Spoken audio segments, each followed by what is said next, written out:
I don't know, but I'm not telling anyone. I have no idea if it will work.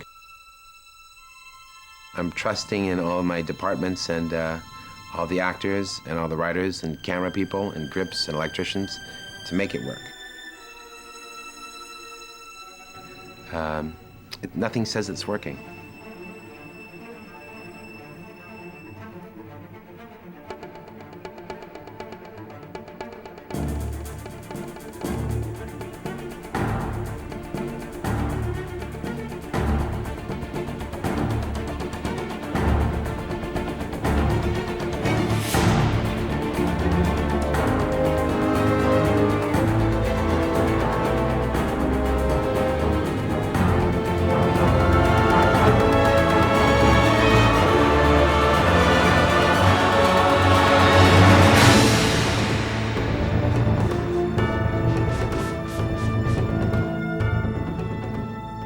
We had no idea, the actors, myself, the producers, that Spider-Man would be so well received by everybody. And I've never really been involved with a hit movie before, you know, something that so many people go to see. It's hard to understand when a lot of people like the movie, you know, which was a new experience for me. It's hard to know what the difference between that is and when one audience you're with likes the movie. It's hard for me to imagine, oh, I guess I should be 10 times happier because 10 times the people have seen this movie. It's not really true. The experience that I have is making the movie. So I want the people that I'm working with to be proud of their work on screen. But mostly I do want the audience to have a good experience with the picture. I want Spider-Man!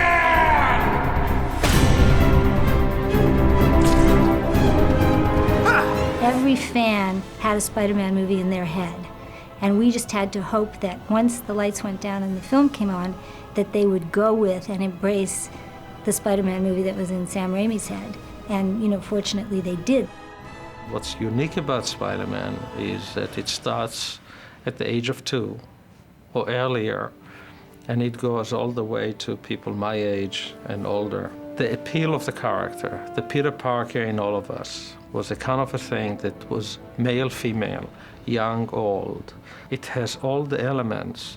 So when you walk into the movie house and the main title goes on and they erupt, it's like a rock concert. You knew the expectation was there, but it was even more fascinating to see that at the end and see this incredible depth and emotional investment that we all go through in this particular movie. Whatever life holds in store for me, I will never forget these words.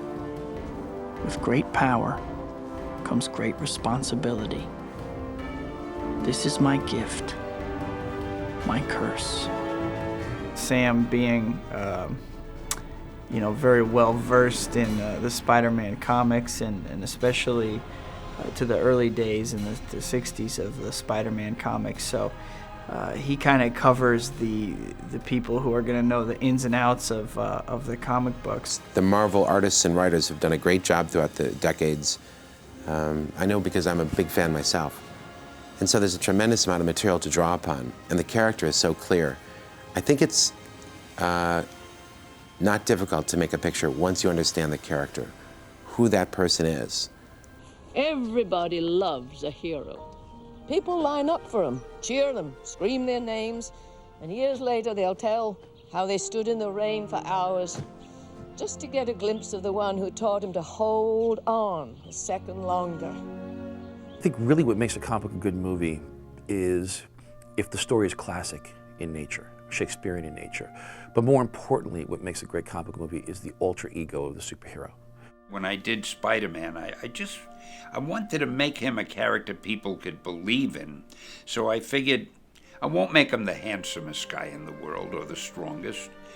I won't make him rich. He'll have money worries. I can relate to that because I had money problems in those days. I said he won't be that popular. I mean, it's not easy for him to get a girl. He has to worry about getting dates. And I figured that most of the kids or the teenagers or the young adults who read those stories would be able to relate to that because life isn't easy for anybody, really. So that's what I did, and I'm so happy it worked. Originally, my publisher never thought it would work. He said, people just want to see the hero fighting the villain. They're not interested in all that other stuff. So I must admit, I took a little bit of a chance. There was no reason why Spider-Man should have worked. I mean, I'm sure that Sony was terrified. You know, I mean, the Batman franchise had flamed out. The Superman franchise had flamed out before that. You know, was the world ready to see a guy wearing a mask? And what you had was something that was really close to the comic in terms of its tone and its spirit. That's the romance of comics. More so than anything else, is you have to get the audience to believe that this person exists.